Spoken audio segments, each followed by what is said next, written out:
Welcome to Let's Buy Property. I'm your host, Tony Amato, co-founder and director of Amato Property, a buyer's agency focused on helping home buyers find their perfect property in the Newcastle and Lake Macquarie region of New South Wales and investors across the country. So whether you're looking to invest, relocate to this amazing part of Australia, or just get a feel for the local market, you've come to the right place. Today, I'm excited to have Mike Mortlock joining us. Mike is the Managing Director of MCG Quantity Surveyors, one of Australia's leading property depreciation specialists. With over a decade of experience in the industry, Mike has become a trusted authority on all things property depreciation and tax deductions for investors. He's a sought-after expert who's contributed to numerous publications and media outlets, sharing his knowledge to help property investors maximise their returns. Mike has also co-authored a range of studies on property depreciation and is passionate about using his expertise to unlock hidden value in real estate investments. He's a regular guest on podcasts and webinars, as well as hosting his own podcast, Geared for Growth, where he helps make complex financial topics accessible for everyone. Today, we're going to dive into the world of property depreciation, one of the most underutilized tools for maximizing returns on investment properties. So whether you're an experienced investor or just starting out, Mike's insights are sure to be invaluable. So grab a coffee, sit back, and let's dive into the world of real estate. Go for it. Mike Mortlock, thanks for joining us for a chat today. Thanks for having me, Tony. I've been looking forward to it. Yeah, likewise. It's we've chatted a couple of times over the phone and whatnot, so it's really great to sit down and I guess have a chat face to face as well. So, mate, I thought we'd get started with just a bit of an introduction to you. So, I was wondering if you could share a bit about yourself and about your business for us. Yeah, well, I suppose I started the business with my business partner, Marty, in 2011. And whilst we're both quantity surveyors, it's quite a broad spectrum. I'm the resident tax nerd. So tax depreciation is my specialty. He's more of a traditional estimator. So working with banks and architects and developers on feasibilities and all the way up to expert witness sort of stuff. Right. And as for me, there's not that much to tell, mate. I'm a tax nerd. So my personal life kind of is reflected in that. Yeah, I find that hard to believe, mate. I mean, you touched on, and the reason we got you on today was to have a chat about depreciation in terms of investment properties, obviously. And I guess a lot of investors have heard the term depreciation, heard of depreciation schedules, but might not fully understand how important they are. Could you maybe kick things off with just giving us a bit of a snapshot of what a depreciation schedule is, or what depreciation is, and why it's such a big deal for investors?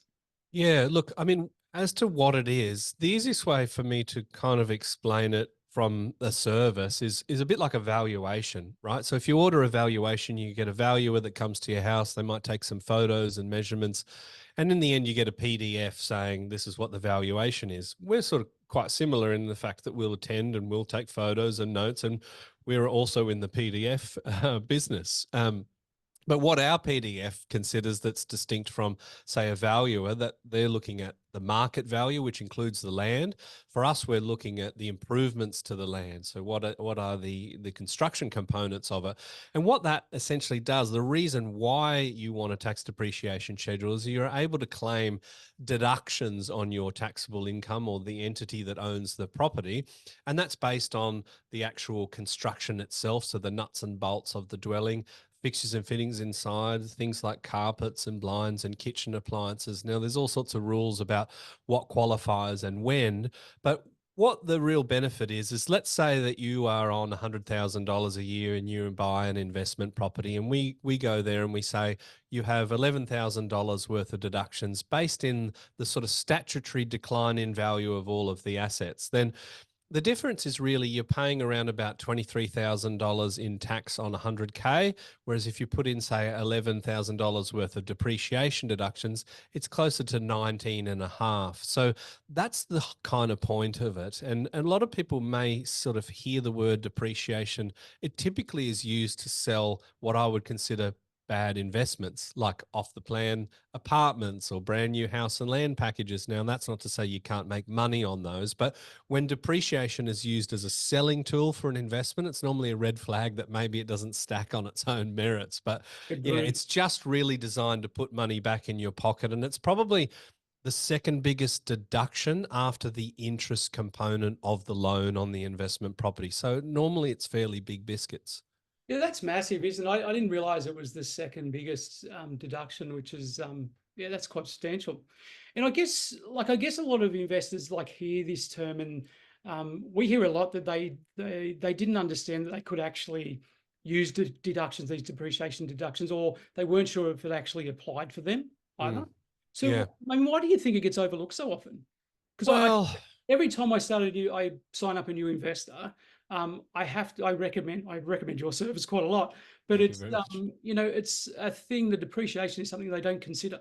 Well, I mean, I've sort of said to people before, I've dedicated my whole life to this, so people like you don't have to, because it's not exactly an exciting thing. I joke that when I was in kindergarten, everyone sort of says, when I grow up, I want to be a fireman or a marine biologist. I said, tax depreciation quantity surveyor, because it's so absurd. Like no one would ever do that. But I do actually love what I do. But I mean, it's a very niche thing. It's a weird part of the Income Tax Assessment Act of 1997. And who amongst us has really read that? I mean, I haven't read the whole thing. I've read what I've had to read, but even that's 10 times more than your average person. It's just something that people don't necessarily understand. But I think the best way to think about being a property investor is you're a small business owner. You're actually you have an asset that has expenses and you have an asset that has income. So the income is the rent. The expenses are things like your property management fees, your repairs and maintenance, and depreciation is an on-paper expense. What it considers is that, okay, to run your small business, your investment property, you actually have a tenant that's kind of wearing it out. Now, we don't look at how hard the tenant is on it, but the government gives us these effective lives of certain categories of asset. Let's say they say a carpet has an 8-year effective life. Now, there's a little bit of a formula. It basically works out 200 divided by 8 gives you the depreciation rate. So you're getting 25% of the carpet's value each year as a deduction, because by running that business, one of the expenses is that property is being used, it's being worn out. And if you think about the greater sort of landscape, property investors do provide a service. If property investors didn't exist tomorrow, then 91% of private rental accommodation disappears. So the government has to purchase somewhere around 3 million dwellings to make up that shortfall. I've worked out that it's around about $2.4 trillion worth of assets that they would need to replace private renters in the market. So that's the reason why you get these allowances, because you are providing a service and you're kind of contributing to housing people. Yeah, and I guess in the current environment as well, where vacancy rates are so low across the board, it's actually tough, and there needs to be these incentives for investors to stay in the market. Well, I mean, Tony, that's a whole nother episode. And being on the board of the Property Investment Professionals of Australia, this is a huge battleground. And what we've actually seen is state intervention has actually disincentivized property investors. It goes Yeah, back a long time. I mean, probably all the way back to the APRA intervention, where investors pay higher interest rates than owner occupiers. Banks were capped for how much interest only loans they were able to do. Then we had 2 elections where negative gearing was on the chopping block, and there's all this rhetoric about greedy landlords. And we had Queensland legislates land tax. Now that was repealed, but we can see in our own data that 17% drop in investor activity in Queensland during that period. Victoria's got its minimum standards, its land tax, all of these things that I presume were designed to tackle this rental affordability crisis have actually made it worse. And we're Yeah, sitting nationally at like a 1.2% vacancy rate, whereas say 2 to 3% is considered a balanced market. I actually think that, the government really has blood on its hands with this particular issue. And, you might kind of say, oh, it's just harder for tenants. But the actual net result is homelessness, which is a very serious and terrible position for people to be in. So as you can see, I'm quite passionate about that particular yeah. issue. Oh, absolutely. And I mean, obviously, we're on a lot of social pages like community groups and that sort of thing as well. And the amount of posts that we see coming up purely around this rental property issue is phenomenal. So, Mm, yeah, definitely there's work to be done in that space. But like you said, it's probably another show. another show. Yeah, absolutely. So look, I guess back on the depreciation side of things for investment properties. So even if you've got an older property, it's still worth having a look for a depreciation schedule, right? Because I mean, we've spoken to you with a client recently that it was a 1950s build, and there was Mm. still an opportunity for some depreciation in that space as well. Yeah. Look, I think that's something that gets a lot of people into trouble. And by trouble, I mean not claiming their entitlement. So, what people sort of zero in on is that there's a cutoff date to be able to claim deductions on the original building structure. Now, people used to talk about it being 1985, but between 85 and 87, it was 4% for 25 years. And that's sort of too back in the past to really access now. But it's the 16th of September 1987, and don't even worry about that specific date. But if you just think post 1987, it means that the report's going to be worthwhile to claim depreciation deductions on, unless you're on some weird situation where you don't have a taxable income to offset it against. So, um, when people sort of say, I have a property and I bought it in 1990, I don't really need to ask any other questions to know that a report's going to pay for itself. And that's really our sort of first point of due diligence. Are we giving the client more than what we cost? If we're not, we won't recommend they go ahead. But people think about that 1987, but what they miss is the history of the building. So the property could have been built in the 1920s. Now, there won't be any claim on the original building structure, but what if 5 years ago the previous owner did $1 million renovation to the property?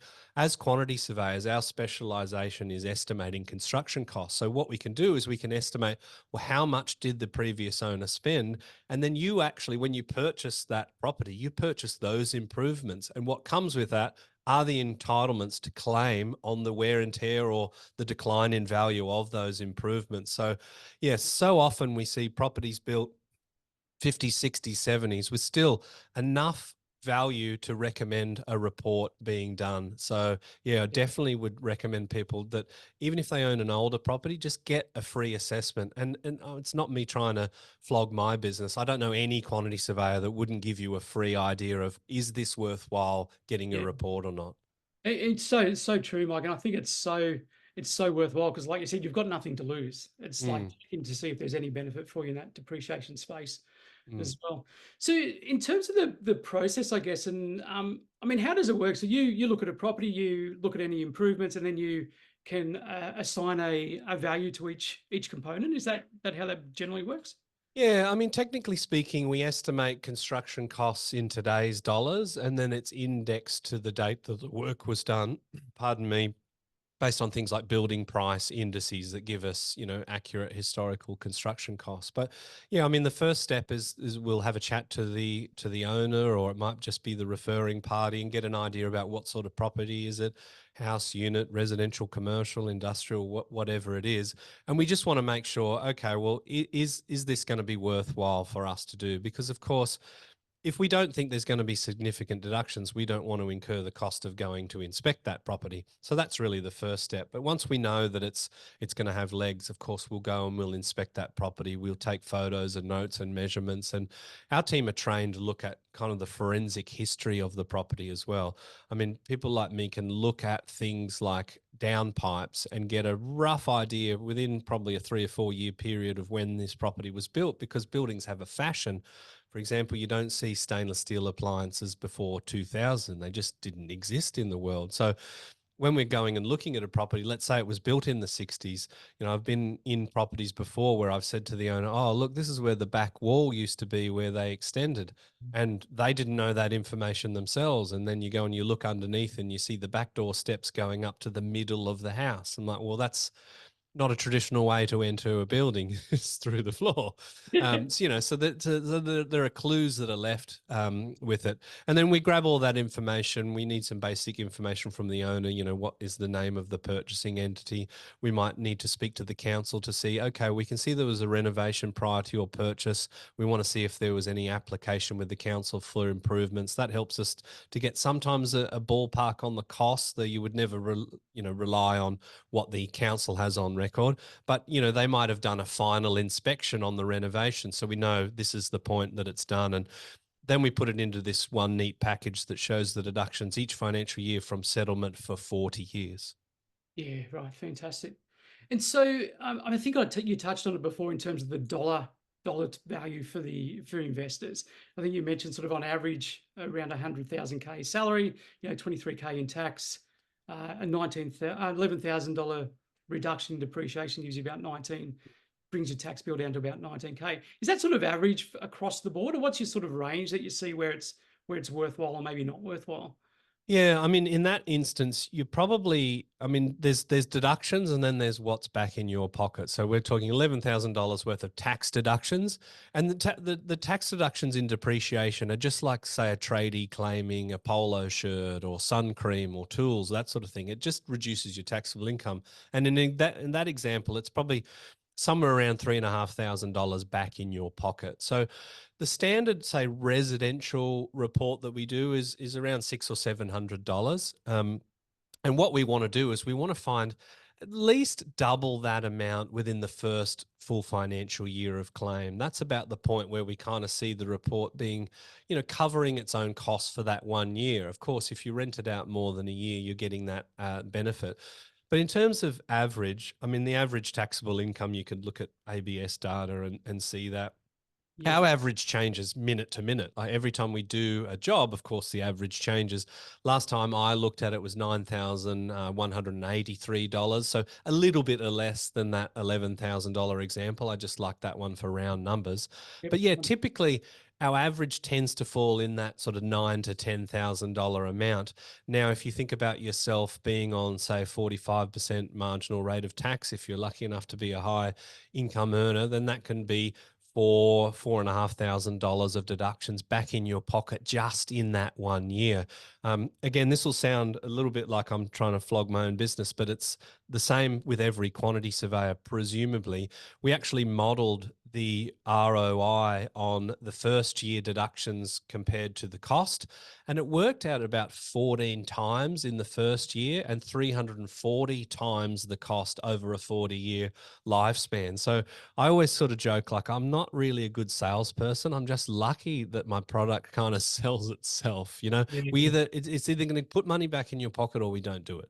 Yeah. And see, that's a beautiful thing about your business. I guess you get to hand out cash quite a lot. I'm very popular for that reason, for no other reason, but just thankfully I've just got that one. Otherwise, yeah, life would be a lot I tougher love for me. it. I love it. I love it. Now, Mike, I think a few years back there was some big changes with depreciation rules, and I think you commented Mm. on it in one of your blogs as well. How has this played out for investors, and do you see more changes on the horizon? Yeah, look, that was the Housing Tax Integrity Bill, which was a two-parter and one that people might remember the good old days. Let's say you have an investment property in the Gold Coast, you could claim expenses to go and inspect the property. And of course, you definitely weren't there for a holiday as well. You definitely weren't Mr. Tax Office. It was just for that property. So of course, that was probably something that was abused so frequently that Treasury are like, well, we've had enough with that. The other part of it was the main thing that sort of turned my world upside down was the plant and equipment deductions on property. So this was literally 7:30 on the 9th of May 2017, and it was ScoMo, who was then the treasurer before he went on to be Prime Minister. And what they said is that you can only claim plant and equipment deductions if you either buy a brand new property or you put brand new assets within that property. Now, to have that make sense to people, I've sort of got to explain plant and equipment and what the other components of depreciation are. I talk about it as two buckets. One bucket is the structure itself. So that's the hard sort of fixed parts of the building, the concrete slab, the gyprock, the timber. Confusingly, it's kitchen bench tops and cupboards and those sorts of things. Plant and equipment is loosely defined as the items that can be removed from the property without damage. That includes ovens, cooktops, range hoods, blinds, curtains, floating timber, carpets, hot water systems, air conditioning, those sorts of things. So basically saying from that point onward, zero depreciation claims if you buy a second-hand property. I mean, it could literally be built 6 months ago, but if you're the second owner, you've lost it. And anything that's second-hand, those depreciation deductions disappear. They didn't change it for commercial, they only changed it for residential. So how we saw that playing out is we saw a huge increase in the percentage of investors that buy brand new property. In our Right. data, it peaked around 45%, which is bananas, because you compare that to today, it's about 16% of our investors buy a brand new property. So people obviously kind of thinking, well, like I've got to buy new to get those deductions. But again, like depreciation is a bonus, not a strategy. If you wanted to buy investment properties for the best deductions, they're probably going to be disgusting investment properties. They're going to be one-bedroom apartments in massive complexes. So it did kind of change the rules and it changed the game. In our data, it worked out to be that 83% of the residential schedules that we looked at in 1,000 property sample, we would still recommend the client go ahead. So we lost a little bit of residential business because of that, but still in the majority of cases, there would be worthwhile deductions because either they're built after 1987, or if they're built prior to that, the data at that particular point, way back in 2017, was that 69% of the pre-87 properties had been renovated to an Yeah. average spend of about 39K. Right. So still viable. Still viable. Sorry So about that data massacre there, Tony. no, that's cool. I really find it interesting that like you mentioned that there were like 43%, I guess, 43% buying new builds, like new properties, and now it's Mm. 20%.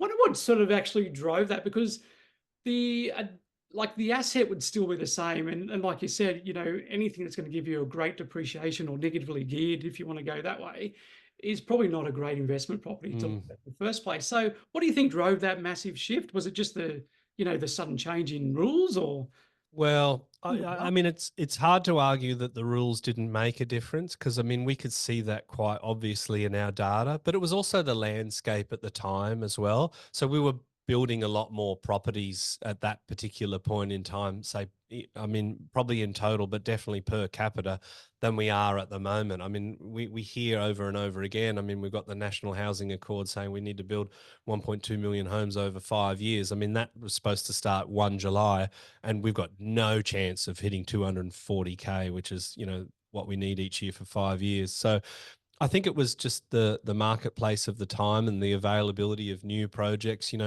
There are pockets of say Brisbane, certainly South Melbourne, where we saw huge apartment influx. Areas around Homebush and Zetland. So there was probably a lot more available than there is at the moment. But yeah, I also kind of think people sort of react to the stimulus. It's like yeah, Newton's third law of motion. For every action there's an equal and opposite reaction. So I think people are going, all right, well, they've taken this away on old, so we need to get new. And it's yeah, a bad idea. It's akin, and this still happens, of people going to their accountant saying, I want to buy an investment property, and they say, why?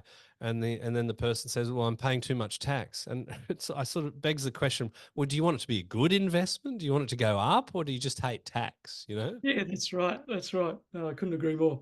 Um, Now, Mike, we've probably touched on this a little bit in terms of, obviously there's a wide investors come in all shapes and sizes as their portfolios and their properties do. You've got older homes, you've got the new builds that we're spoken about as well. Do the depreciation opportunities differ much across that sort of scope of property type, or is it fairly consistent with what we've already discussed?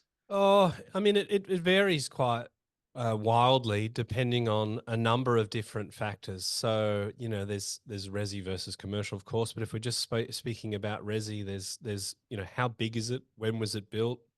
Is Yep. it a house or a unit? If it's a unit, is it one of 3 villas, or is it in a complex of 500? I think for people that are wanting to get the maximum deductions, again, it's that silly story where I'm talking about a complex that has 400. It's a one-bedroom apartment.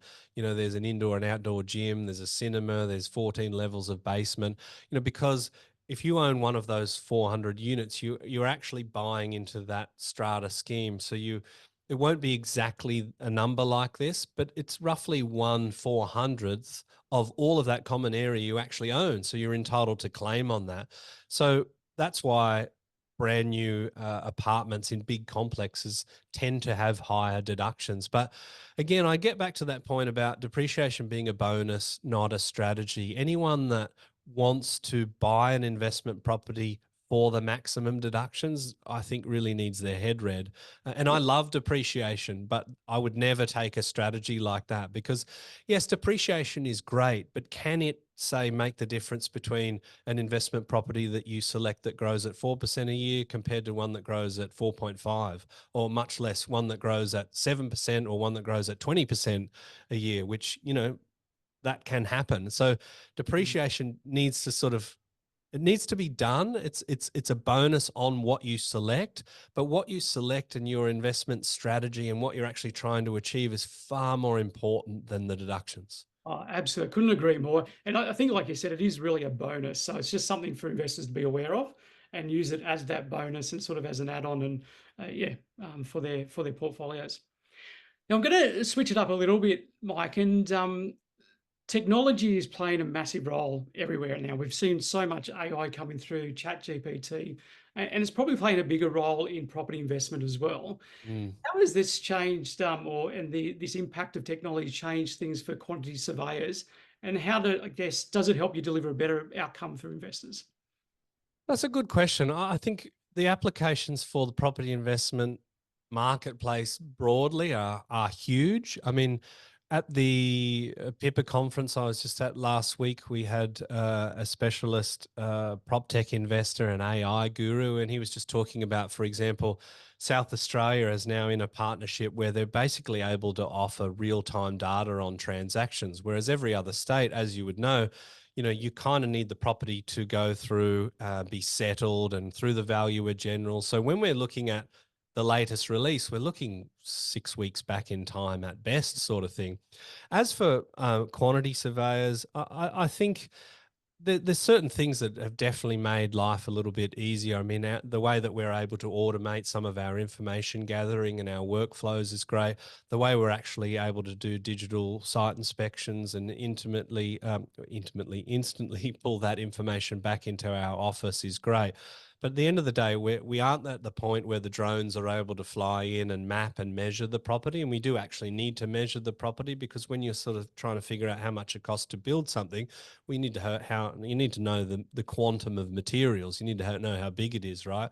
So there's all sorts of little bits and things we've been able to leverage. I know just with my own data, as people can probably tell, I love big data. I love telling the stories of investor behaviors that go on with our business. And you can rip that out of our CRM and put that into Chat GPT and say, analyze this and just give me some insights. And I just love that, and I love sharing that. So there's all sorts of little things that have happened, but you can't get away from certain fundamental things. You need an expert in construction cost estimating, and there's no AI solution for that. And we also need to physically attend the property to get an idea of how big it is, the standard of finish, how much it would cost to build, and also that history of the dwelling as well. If it was built in the 70s, but the previous owner has done some work, we need to try and quantify that. Yeah, 100%, 100%. And I think last year it was that you presented the new tax depreciation guidelines Mm, at the Australian Institute of Quantity Surveyors. And yes. one of the key things that was raised there was this importance of conducting the physical inspection. Mm. With this technology and more becoming available, and I guess the presence of technology in these property assessments, can you just share your thoughts on why physical inspections are actually still important and the risks, if any, associated with relying solely on that sort of tech-based assessment? Mm. Well, I think the world will definitely change, and the position that I share now will become redundant over time. Like, I mean, if you look at all the smart appliances within your house, let's say a robot vacuum, I mean, that little device probably has the availability or the capacity to physically measure a dwelling and perhaps take videos and photos of it. So maybe there will be a day where little things like that that exist there can actually transmit that data and we physically don't have to inspect it. But to give you an idea of where it can go wrong, someone came up to me at the Accounting Business Expo and said, I got a depreciation schedule on a service station. I said, oh, that's great. Service stations have, all sorts of things. In fact, they often are like almost like little retail things. And then you got the Bowser pumps, and I thought that was what the story was about. And he said, oh, no, but they had a photo on the front. And he sort of paused. And I'm like, oh, well, some companies put a photo on, some don't, but like it doesn't really affect the outcome. He said, well, what did affect the outcome is that the photo that was on the front of the report of this service station was the service station that was knocked down that my client actually bought the rebuilt service station. So a quantity surveyor has relied on online photographs to put a report together on this commercial asset that's actually been demolished. So it is not fit for purpose. It doesn't work.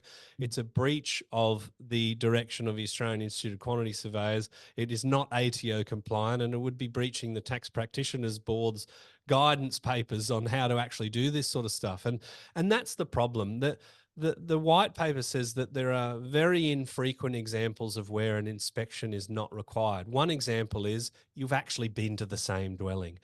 Even if you've been to the same complex, you might have looked at a 2-bedroom versus a 3-bedroom, or let's say you looked at the exact same, but is the configuration and the layout the same? And what if that particular one has had a renovation or an improvement, or there's just something that's been changed about it without physically going there?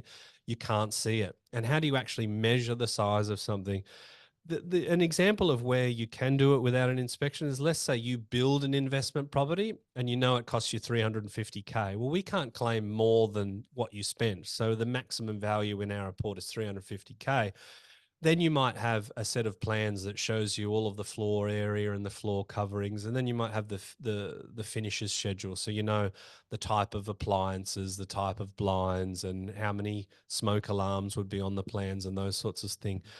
That's an example of where it can be done without a site inspection. But even then, sometimes it'll say stainless steel appliances. Well, there's Technica and there's Gaga now, and there's probably a $20,000 gap in the value of those assets. Or let's say carpet to living areas. Well, is a hallway a living area? Sometimes it's not actually on the plan. So our preference is always to physically inspect, but that would be an example of where it's appropriate. But certainly if you're buying a second-hand property, it's never appropriate, and it's against the guidelines of the AIQS to actually get a report without an inspection being done. Yeah, nothing like boots on the ground. Yeah, absolutely. And it's the same with what you do as well. Like Oh, you just can't 100%. replace it. No, 100%. I mean, yeah, the photos can tell so much, but until you're actually walking and looking at the fizz and touching, it's a different story. Different story. Absolutely. Now, Mike, like oils aren't oils, and I'm sure quantity surveyors aren't all the same as well. So what should investors look for when choosing or trying to find someone to prepare a tax depreciation schedule for them? Yeah, look, I mean, that's a really good question. I think I've talked about the inspection side of things. So, I mean, there are some companies that either don't do it, or they say, we've got a bronze, a silver, and a gold package, and gold is will actually go there. I mean, that's actually a red flag for me that they're even prepared to offer these lesser packages, which are kind of in breach of what the AIQS should be done. So that's a starting point. Also, you should be able to have your questions answered on the phone or via email. You need to have confidence that person knows what they're doing. At the end of the day, I don't blame people for thinking, okay, well, every quantity surveyor has to have roughly the same degree, and the tax office gives you the rules. So why would there be any variance? Why would one be better than the other? I mean, I can tell you for a fact that there's a huge variance in the outcome for the reports, but I must admit it's a difficult thing for me to explain how that works in a succinct way. But I think if you start with a company that's going to fully inspect that property, and you're just confident that they're answering your questions about how it works, and there's someone that you feel like can look after you if you have any questions, then you're half the battle's done in those two. I mean, I think you're spot on. Like that physical inspection, just you can't do without that really. And I think also with any other professionals that we deal with in the real estate space, it's that being able to have the conversation and get them on the phone and discuss the report in this case is just paramount because otherwise you're sort of left in the blind a little bit. I think so. Yeah, absolutely. Yeah. Now, Mike, you mentioned that you were at the PIPA conference last week. I think it was Mm. last week. Yep. Can you spill the beans on any key updates or insider nuggets that maybe stood out for you and that we investors should be made aware of moving forward? Yeah, there's probably nothing that I would say, look, everyone needs to know this immediately. There's a number of different speakers and some really great sessions all the way from, AI to property management. We had a behavioral economist, and we actually had we had three economists on stage at one particular point in time. I think, unfortunately, it's probably going to be bad news that whilst we're about to see an inflation print possibly within that target band, there are some really sticky parts of inflation that the RBA are worried about, and no one is predicting a Melbourne Cup rate cut.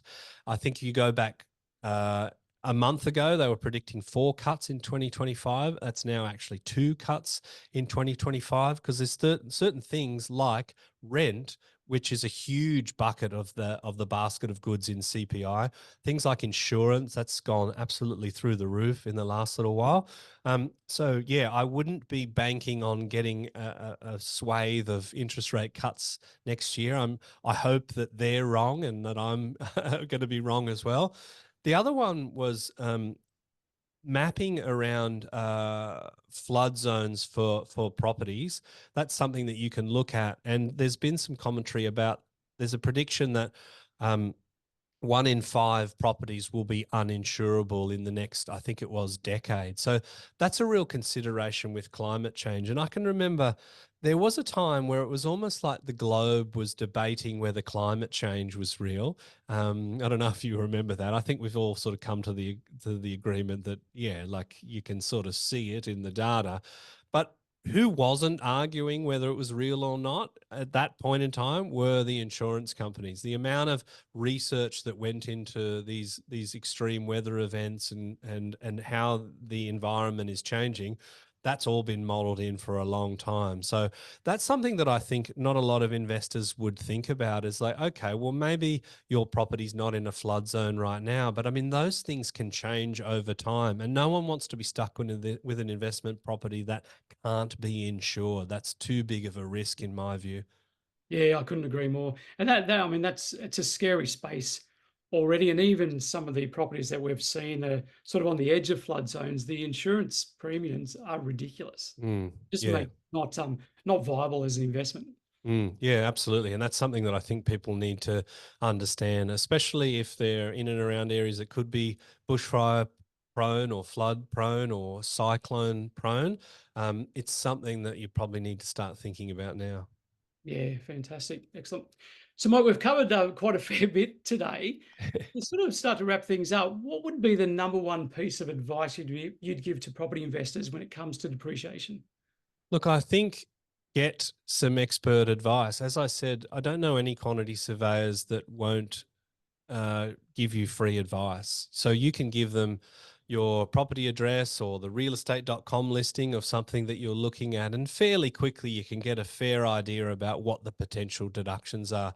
So definitely do that, and also don't be a statistic. So very, very quickly, we ran a research project where we looked at 1,000 investors that came through our database, and we found that 6.7% of them waited so long that they actually missed out on deductions. So you can backclaim 2 financial years. These people missed out on that. The average amount that they lost was 20,537, and I remember that off the top of my head like it was yesterday. And at the time, we extrapolated that across the investor population because journalists love clickbait. That sounded like a big number. And it was $2.88 billion worth of unclaimed depreciation deductions. And those are the entitlements of property investors. As I said, you're putting a roof over someone's head, you're running a small business. These are your entitlements, so claim them. claim them. Yeah, get a piece of the action. Mm. Absolutely. Mike, thanks so much. So for anyone listening who's ready to get started, how can they get in touch with you or MCG Quantity Surveyors? Yeah, you can find me on Facebook or LinkedIn or any of that sort of stuff. Our website is MCG, like the cricket ground, so mcgqs.com.au. And we've got a live chat function there, so you can chat to the team or send an email through there. So that's probably the easiest way. If you've got any questions, we'd be delighted to be of service. Fantastic. Thanks again, Michael. Look, it's been fantastic chatting to you today. I'm sure anyone listening has got a ton of information and probably gives us some good guidance around the depreciation schedules. So thanks for listening. Until next time, take care and happy buying. Thanks for having me. Pleasure.